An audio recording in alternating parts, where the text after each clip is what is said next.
그 다음에 여러분들을 어렵게 할 수 있는 요게 나옵니다. 포화 수증기량. 2학년 때 용해도랑 좀 비슷해요. 곡선이랑. 용해도 곡선이랑 좀 비슷한데, 우리가 이거부터 한번 그려보죠. 그래프부터. 가로축이 기온이에요. 세로축이 수증기량. 그램 퍼 킬로그램이라고 단위를 사용을 합니다. 단위를.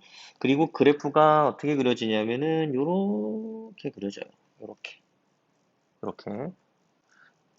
그래서 여기를 0도, 뭐 여기를 5도, 10도, 15도, 20도, 25도 뭐 이렇게 정해지면은 이때 요 선, 빨간색 선의 의미가 뭐냐면은 포화 수증기량 곡선이야.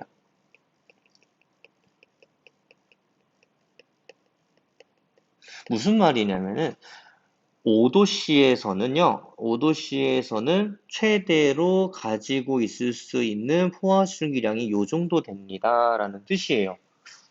10도일 때는 요 정도까지 가지고 있을 수 있습니다. 15도일 때는 요 정도까지 가지고 있을 수 있습니다. 20도일 때는 요 정도, 25도일 때는 요 정도 가지고 있을 수 있습니다.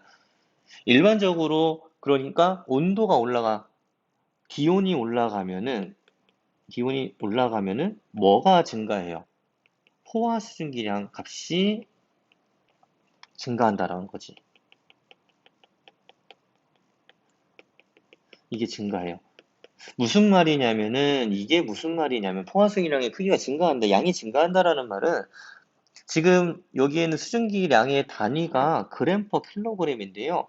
이거는 무슨 의미냐면은 공기가 1kg이 이렇게 있어. 공기 1kg. 공기 1kg이 있는데 이 안에 수증기가 얼마 정도 들어가느냐, 몇 그램 정도 들어가느냐, 몇 그램 들어가느냐를 우리가 측정을 한 거예요. 측정을 했더니 최대로 들어갈 수 있는 양이 5도일 때는 약 5.4 정도 된대. 5.4g. 15도일 때는 10.6g 정도 된대요. 네, 25도에서는 약 20g 정도 수증기가 들어갈 수 있다라는 거야. 어디에서? 공기 1kg일 때. 1kg의 양이 있을 때 수증기가 최대로 포함될 수 있는 양이 이 정도입니다. 라고 하는 요 값이야, 이게. 특정을 이렇게 한 거예요. 그러면 이 값은 사실 안 변해. 그러니까 여러분들이 이거를 외울 필요는 없어요, 숫자를. 숫자를 외울 필요는 없고, 값을 잘 해석을 해야 돼, 값을. 5도일 땐 이 정도고, 10도일 땐 이 정도고, 15도일 땐 이 정도고, 뭐 이런 식으로 얘기를 할 수 있다라는 거죠. 그러면은, 만약에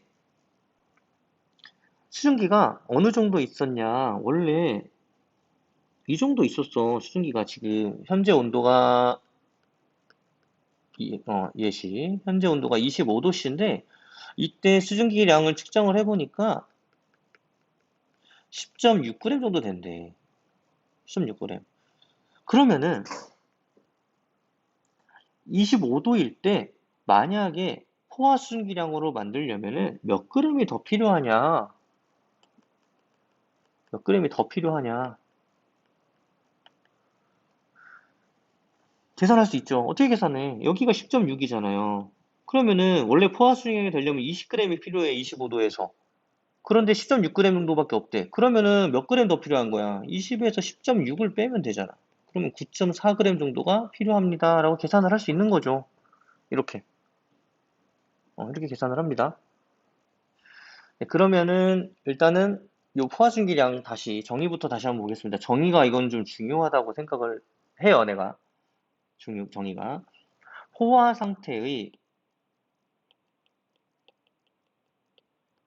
공기 1kg에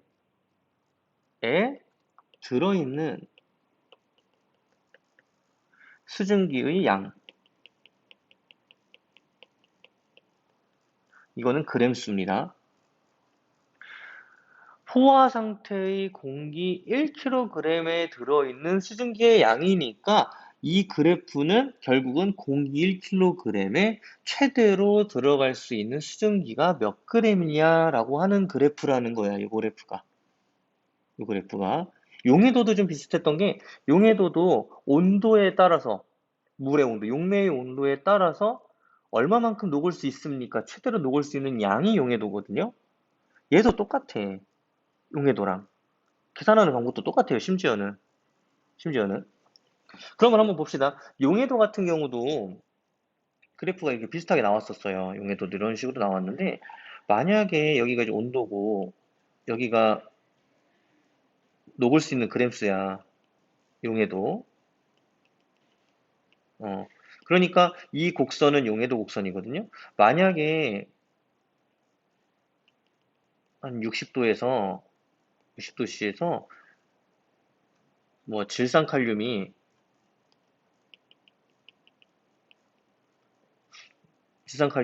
막 한 50g 정도 녹아 있어. 근데 여기 수치는 여기가 100이야. 예를 들면은 최대로 녹을 수 있는 양은 100이었어. 근데 50g밖에 안 녹았어요. 그러면 이건 50g 더 녹일 수 있는 거잖아요. 그쵸? 그러면 만약에 이런 문제도 아마 풀어봤을 거야. 온도를 낮출 때 언제부터 질산칼륨이 석출되기 시작합니까? 질산칼륨이 석출되기 시작합니까? 무슨 말이냐면은 녹았는데 온도를 낮추면은 일반적으로 용해도 값이 감소를 하기 때문에 녹을 수 있는 양이 감소를 하거든? 그래서 우리가 커피 같은 거 탈 때도 따뜻한 물에 일반적으로 타잖아요.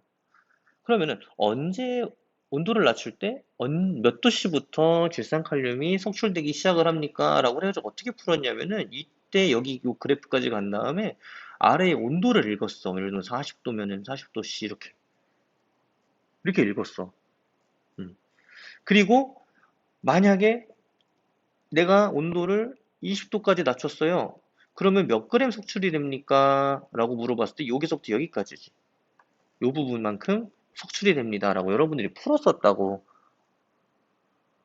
여기에서도 똑같아요. 여기에서도. 아까 조금 전에 얘기하다 말았는데, 여기에서도 25도에서, 25도에서 포화수증기량이 20g이야, 지금 곡선이. 근데 이때 얼마만큼 녹아져 있냐면은 10.6g밖에 안 녹아져 있어요. 이건 불포화 상태거든. 왜 그러냐면 그럼 이 9.4g만큼 더 녹일 수 있기 때문에.